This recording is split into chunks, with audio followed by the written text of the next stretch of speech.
तो आज यार हम बात करने वाले वर्ग माध्य मूल मान के बारे में, रूट मीन स्क्वायर वैल्यू के बारे में। चाहे धारा का वर्ग माध्य मूल मान हो या वोल्टेज का वर्ग माध्य मूल मान हो, इनके जो फॉर्मूले होते हैं आई आर एम एस बराबर I naught upon root two और जो आपका वी आर एम एस बराबर V naught upon root two होता है, इनके फॉर्मूलों का डेरिवेशन कैसे होता है, कैसे इनके फॉर्मूले आसान तरीके से आप निकाल सकते हो। तो आज मस्त तरीके से पूरा बात करने वाले हैं, ठीक है। तो पूरा वीडियो देखना बहुत आसान है, आप आसानी से सीख जाओगे धारा का वर्ग माध्य मूल मान भी और वोल्टेज का वर्ग माध्य मूल मान भी, इनका फॉर्मूला निकालना, ठीक है। तो पूरा मस्त तरीके से पूरा वीडियो देखोगे, बहुत आसान है, ठीक है। तो वीडियो को शुरू करते हैं। आपका धारा का वर्ग माध्य मूल मान और वोल्टेज का वर्ग माध्य मूल मान आपका क्या होता है, ठीक है।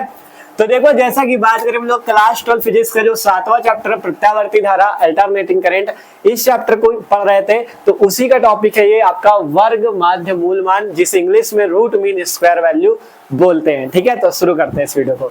तो देखो, अगर बात करें, अगर आप लोग नए स्टूडेंट हो तो बता दें, इससे पहले हमने प्रत्यावर्ती धारा में धारा का औसत मान पढ़ लिया है और प्रत्यावर्ती धारा की जितनी बेसिक चीजें थी आपका, जैसे शिखर मान हो गया और भी आपकी जो मेन चीजें थी, वो हमने इसके पहले वाले वीडियो पे पढ़ लिया है। अगर आप लोग उन वीडियो को देखना चाहो तो डिस्क्रिप्शन पे क्लास 12 फिजिक्स की प्लेलिस्ट है, वहां से जाके देख सकते हो, ठीक है। तो शुरू करते हैं। वर्ग माध्य मूल मान रूट मीन स्क्वायर वैल्यू आपकी क्या होती है, बहुत आसान है, ठीक है।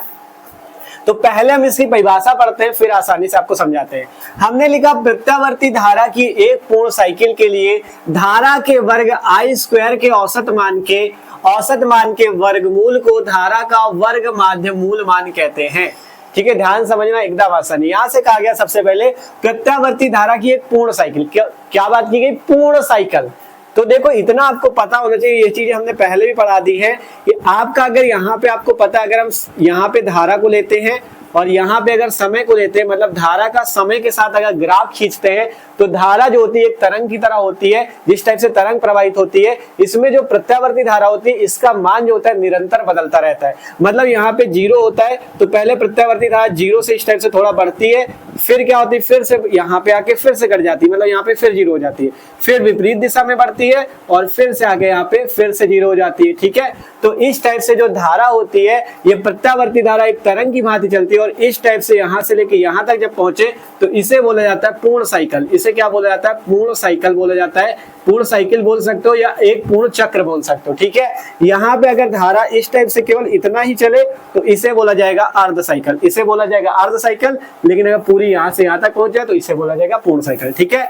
तो ये चीज होता है। तो यहाँ पे धारा और समय के बीच में जो ग्राफ आता है, ये यही दिखाता है कि धारा का मान जो होता है निरंतर बदलता रहता है, मान निरंतर बदलता रहता है। तो यहाँ पे वही चीज कहा गया, प्रत्यावर्ती धारा की एक पूर्ण साइकिल यही होती है।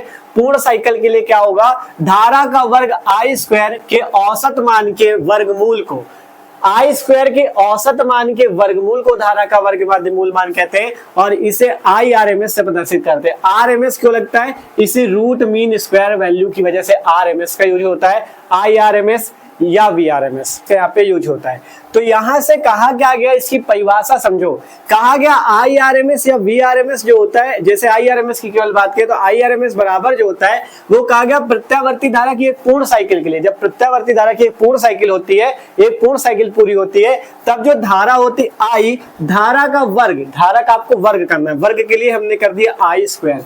हमने क्या कर दिया, धारा का वर्ग आई का स्क्वायर कर दिया तो आई स्क्वायर बन गया। अब कहा गया धारा के वर्ग के औसत मान हमने इससे पहले पढ़ाया था, औसत मान आई एम से प्रदर्शित करते। आई एम बराबर सूत्र होता है 2I0 अपॉन में पाई। इससे पहले ये वाला टॉपिक पढ़ा था औसत मान वाला, जिसमें ये फॉर्मूला आया था IM बराबर 2I0 अपॉन पाई। आप औसत मान को IM से भी लिख सकते हो या आप इसे इस टाइप से लिख सकते हो, I के ऊपर एक लाइन खींच दो तो इसे I बार पढ़ते हैं, I बार या IM से इसे लिखा जाता है औसत मान को, ठीक है। तो यहाँ से आपको अगर औसत मान की बात करनी है तो आपको इसके ऊपर क्या लगाना होगा, बार। इस टाइप से एक लाइन खींच देनी है, इसे बोला जाएगा बार। इसे क्या बोला जाएगा, आई स्क्वायर बार, मतलब आई स्क्वायर का औसत मान। फिर कहा गया देखो धारा का वर्ग आई स्क्वायर और उसका औसत मान के लिए एक लाइन खींची गई जिसे बार पढ़ा गया आई स्क्वायर बार। औसत मान के वर्गमूल के लिए हमें अंडर रूट लगा लेना है। यहाँ पे हमें क्या लगा लेना है, इस टाइप से एक अंडर रूट लगा लेना है।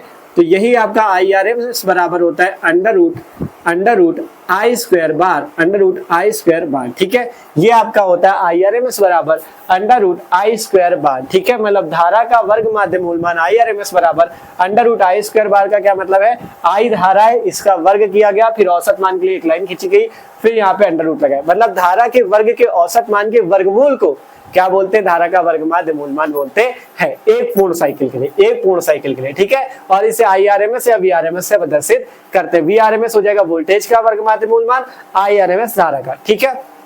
तो ये फॉर्मूला आता है IRMS बराबर आई बार स्क्वायर और आपका अंडर रूट उसके ऊपर, ठीक है। अब हम फॉर्मूला निकालना IRMS बराबर आई नॉट बाई रूट 2 वाला, तो यहां से IRMS बराबर आई नॉट बाई रूट 2 वाला फॉर्मूला कैसे निकलेगा उसको समझो। सबसे पहले हमें आपका क्या पता है, हमें धारा और धारा का जो अधिकतम मान या शिखर मान होता है उसमें संबंध पता है, क्या लिखते हैं, चूंकि I बराबर होता है आई नॉट साइन ओमेगा टी, आई बराबर क्या होता है आई नॉट साइन ओमेगा टी, जहां आई धारा, आई नॉट धारा का शिखर मान या अधिकतम मान है, ओमेगा कोणीय वेग और टी समय होता है। तो जहां ये आपका आई बराबर I naught sine omega T है, इसे हम यहाँ पे आई की जगह रख देंगे, ठीक है। तो यहाँ से रखते हैं, तो IRMS बराबर क्या हो जाएगा, IRMS बराबर हो जाएगा अंडर रूट आई की जगह क्या रख दो, I naught sine omega t, I naught sine omega T, और इसका क्या करना है, स्क्वायर करना है और ऊपर क्या लगा देना है, बार लगा देना। देख लो ध्यान से, आई की जगह हमने कर दिया आई नॉट साइन ओमेगा टी, इसका स्क्वायर और ऊपर बार लग गया, ठीक है। अब इसे आगे हल करते हैं, तो देखो आगे हल करते हैं मतलब इसका स्क्वायर कर देना, तो IRMS बराबर अंडर रूट, यहाँ पे बार लगा लो, ठीक है। आप देखो आई नॉट साइन ओमेगा टी का स्क्वायर करना है, तो आई नॉट का स्क्वायर करोगे तो आई नॉट स्क्वायर आ जाएगा, और साइन ओमेगा टी का स्क्वायर करोगे तो साइन स्क्वायर ओमेगा टी आ जाएगा, ठीक है। साइन ओमेगा टी का स्क्वायर किया तो साइन स्क्वायर ओमेगा टी आ गया, इतना हो गया।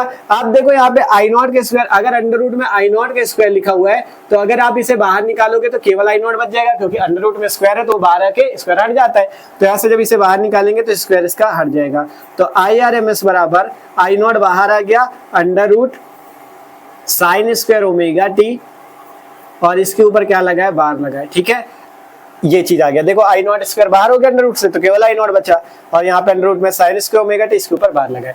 अब देखो बात करें इसको कैसे हल करें, अब आगे इसको कैसे हल करें, तो इसको हल करने से पहले हम इधर वाला थोड़ा इरेज कर लेते हैं, क्योंकि ये आपको केवल समझाने के लिए बनाया गया था, ठीक है। तो इसको इरेज करते हैं, अब आगे का देखो, ठीक है। अब इसके आगे का हम लोग यहाँ पर से इस टाइप से यहाँ पे हल करते हैं, ठीक है। तो देखो आपको अब यहाँ पे है आई नॉट और अंडर रूट में साइन स्क्वायर ओमेगा टी, उसके ऊपर बार लगा है। अब बात करें साइन स्क्वायर ओमेगा टी को कैसे हल करें, तो इसके लिए आपको एक फॉर्मूला याद रखना है cos 2 थीटा का, ठीक है। cos 2 थीटा बराबर सूत्र क्या होता है, cos 2 थीटा बराबर सूत्र होता है 1 - 2 साइन स्क्वायर थीटा, ठीक है। cos 2 थीटा कितना होता है, 1 - 2 साइन स्क्वायर थीटा होता है। तो अगर हम यहाँ पे क्या करें, साइन स्क्वायर थीटा का मान निकाले, तो देखो यहाँ पे जो -2 साइन स्क्वायर थीटा, इसे इधर ले लो तो प्लस का हो जाएगा 2 साइन स्क्वायर थीटा बराबर 1, और ये जो cos 2 थीटा इधर प्लस का, इसे इधर भेज दो तो माइनस हो जाएगा cos 2 थीटा। ध्यान से देखो हमने क्या किया, इस माइनस वाली वैल्यू को इधर ले ली तो प्लस में हो गया, ये प्लस वाली वैल्यू उधर चली गई तो माइनस में हो गया, ठीक है। अब यहाँ पे देखोगे 2 इसके गुणे में है, तो अगर इसे इधर भेज दे तो ये भाग में हो जाएगा, तो 2 इसके भाग में इस टाइप से आ जाएगा। तो यहाँ से हम क्या रखेंगे, लिखेंगे यहाँ से, चूंकि cos 2 थीटा बराबर 1 - 2 साइन स्क्वायर थीटा, यहाँ से साइन स्क्वायर थीटा का फॉर्मूला निकालेंगे तो 1 - cos 2 थीटा बटा 2। तो यहाँ पे देखो साइन स्क्वायर ओमेगा टी है, हमारे पास साइन स्क्वायर थीटा का फॉर्मूला है, मतलब केवल थीटा की जगह क्या है, ओमेगा टी। तो जहाँ पे थीटा हो वहां पे ओमेगा टी रख देना और यही वाला फॉर्मूला यूज कर लेना। तो देखो आगे देखते हैं इसके आगे का, ठीक है। यहाँ से कितना हो जाएगा, IRMS बराबर आई नॉट और यहाँ पे हो जाएगा अंडर रूट, यहाँ पे बार लगा लो, कोष्टक के अंदर हम लोग लिखेंगे अब, ठीक है। जो साइन स्क्वायर ओमेगा टी है इसकी जगह क्या लिख देंगे, 1 - cos 2 थीटा की जगह ओमेगा टी अपॉन में क्या हो जाएगा, 2 हो जाएगा, ठीक है। अपॉन में क्या हो जाएगा, 2 हो जाएगा। ध्यान से देखो यहाँ से क्या हुआ, यहाँ से IRMS बराबर आई नॉट अंडर रूट, यहाँ पे जो साइन स्क्वायर ओमेगा टी था, देखो साइन स्क्वायर थीटा क्या होता है, 1 - cos 2 थीटा बटा 2, तो 1 - cos 2 थीटा की जगह हमने क्या कर दिया, ओमेगा टी, और अपॉन में क्या आ गया, 2 आ गया, कोई दिक्कत नहीं। अब आगे देखो, अब यहाँ पे देखोगे 2 का 1 के नीचे भी भाग है और इसमें भी भाग है, तो दोनों को अलग अलग कर लेते। तो IRMS कितना हो जाएगा, IRMS बराबर हो जाएगा आई नॉट, यहाँ पे आप अंडर रूट के अंदर क्या लिखोगे, 1 के नीचे 2 आ जाएगा, 1/2 माइनस cos 2 ओमेगा टी के नीचे भी इस टाइप से यहाँ पे 2 आ जाएगा, ठीक है। और यहाँ पे हम क्या लगा देंगे, इसके ऊपर इसके ऊपर हम लोग बार लगा देंगे। ठीक है, ध्यान से देखो 1 के नीचे भी 2 आ गया, 1/2 हो गया, माइनस cos 2 ओमेगा टी के नीचे भी 2 आ गया। ठीक है, मतलब दोनों के नीचे भाग था तो अलग अलग हमने लिख लिया। ठीक है, अब इसे आगे हल करते देखो। अब यहाँ से आपको एक चीज लिखना है कि जब पूर्ण साइकिल, देखो पूर्ण साइकिल की बात थी तो यहाँ से लिखना है पूर्ण साइकिल के लिए, पूर्ण साइकिल के लिए क्या होता है, ध्यान से देखना। पूर्ण साइकिल के लिए जो औसत मान होगा, पूर्ण साइकिल के लिए ये जो आपका क्या होगा, औसत मान। ठीक है, पूर्ण साइकिल के लिए औसत मान जो होगा, ठीक है, किसका औसत मान, ये जो cos 2 ओमेगा टी, इसका जो औसत मान होगा वो कितना हो जाएगा, 0 हो जाएगा। ध्यान से समझो ये क्यों हुआ। देखो आपको पता है धारा जो होती है इस टाइप से होती है, एक आपका इस टाइप से होती है, फिर यहाँ पे इस टाइप से, मतलब यहाँ पे प्लस में धारा होती है, यहाँ पे माइनस में होती है, मतलब दोनों तरफ आपको क्या दिख रहा है, एक प्लस एक माइनस, तो ये आपस में कैंसिल हो जाती है। इसीलिए यहाँ पे cos 2 ओमेगा टी का जो औसत मान आएगा वो क्या आएगा, 0 आएगा। तो यहाँ से बस आपको इतना लिख देना है कि पूर्ण साइकिल के लिए जो आपका cos 2 ओमेगा टी का औसत मान होगा वो 0 हो जाएगा। ठीक है, इसके पहले हमने देखा भी था, जो औसत मान वाला पढ़ाया था उसमें अर्ध साइकिल के लिए फॉर्मूला निकला था, ये जो Im बराबर 2I0 बटा पाई आया था, ये अर्ध साइकिल के लिए निकला था। वहां पे भी बताया गया था पूर्ण साइकिल के लिए औसत मान 0 होता है, वो पहले भी बताया था इसके पहले वाले वीडियो पे। ठीक है, तो वही चीज यहाँ पे यूज हुआ है। आगे देखो आप इसके जगह ये जो cos 2 ओमेगा टी के ऊपर बार लगा, इसकी जगह आपको बस 0 कर देना और कुछ नहीं करना। तो यहाँ से IRMS बराबर कितना हो जाएगा, ठीक है, यहाँ से IRMS बराबर कितना हो जाएगा, IRMS बराबर हो जाएगा I0, अंदर कितना बचा 1/2 था, 1/2 हो गया, माइनस ये cos 2 ओमेगा टी के ऊपर जो बार लगा इसको हम लिख देंगे 0, तो 0/2। ठीक है, और ये आपका जो ऊपर लाइन खींची बार को प्रदर्शित करती है मतलब औसत मान को, तो 1/2 से तो हमें मतलब नहीं है, हमें cos 2 ओमेगा टी का जो औसत मान था वो हो गया 0, तो यहाँ से 0/2 हो गया। अब इसे आगे हल करेंगे तो IRMS बराबर I0, अंदर कितना बचा 1/2 माइनस 0/2 का मतलब 0, तो ये पूरी वैल्यू 0 ही होगी, तो 1/2 बचा। ठीक है, तो केवल यहाँ से 1/2 हमारे पास बचा हुआ है। अब इसे आगे हल करोगे तो IRMS बराबर I0 इंटू, देखो यहाँ से देखोगे 1/2 का अंडर रूट करोगे तो 1 का अंडर रूट 1 आएगा और 2 का अंडर रूट क्या आ जाएगा, √2। ठीक है, 1 का अंडर रूट 1 आया और 2 का अंडर रूट क्या है, √2। तो यहाँ से क्या आ जाएगा IRMS बराबर I0 बटा √2, कितना आ गया, I0 बटा √2। तो यही फॉर्मूला आता है धारा के वर्ग माध्य मूल मान का IRMS बराबर I0/√2। ठीक है, इसी प्रकार से देखो अगर यहाँ से आप √2 की वैल्यू रख दो, यहाँ से अगर √2 की वैल्यू रख दो, देखो √2 की वैल्यू कितनी होती है, IRMS बराबर I0 बटा √2 की वैल्यू जानते हो कितनी होती है, 1.414। अंडर √2 की वैल्यू कितनी होती है, 1.414। ठीक है, कितनी होती है, 1.414। तब जब आप इसे हल करोगे, देखो ऊपर कुछ नहीं रहेगा तो माना जाएगा 1 है, तो जब 1 में 1.414 का भाग करोगे तो इसकी जो वैल्यू आएगी, यहाँ से इसकी जो वैल्यू आएगी IRMS बराबर वो आ जाएगी 0.707 I0। ठीक है, तो आप चाहे यहाँ पे ये वाला फॉर्मूला याद रखो, IRMS बराबर 0.707 I0 वाला या IRMS बराबर I0/√2 वाला, ये दोनों फॉर्मूले हैं आपके धारा के वर्ग माध्य मूल मान के। IRMS बराबर I0/√2 और IRMS बराबर 0.707 I0।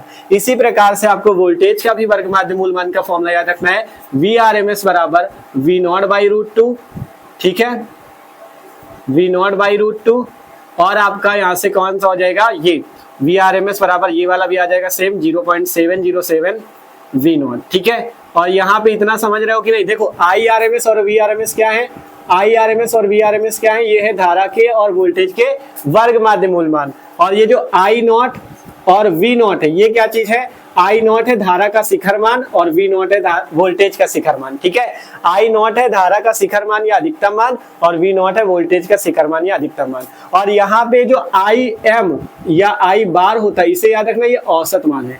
ठीक है, यहाँ पे आपको समझना है IRMS और VRMS क्या है, वर्ग माध्य मूल मान, I0 और V0 क्या है, ये धारा के अधिकतम मान या शिखर मान है, और IM या I बार क्या है, ये औसत मान है। ठीक है, ये चीज आपको याद रखना है। ठीक है, ठीक है, तो इस टाइप से आप आसान तरीके से ये आपका जो वर्ग माध्य मूल मान वाला टॉपिक था आसानी से सीख चुके हो। ठीक है, ये दोनों फॉर्मूले इंपॉर्टेंट है क्योंकि ये आपको न्यूमेरिकल में भी काम आएंगे। तो आशा करते हैं वीडियो अच्छा लगा होगा, आसानी से आप पूरा सीख चुके हो। तो वीडियो अच्छा लगा हो लाइक कर लेना, और जो लोग चैनल पे नए हो सब्सक्राइब कर लो, क्योंकि यहाँ पे मस्त तरीके से आपकी तैयारी चले क्लास 12 के सभी सब्जेक्ट की, फिजिक्स की, केमिस्ट्री की, सभी की।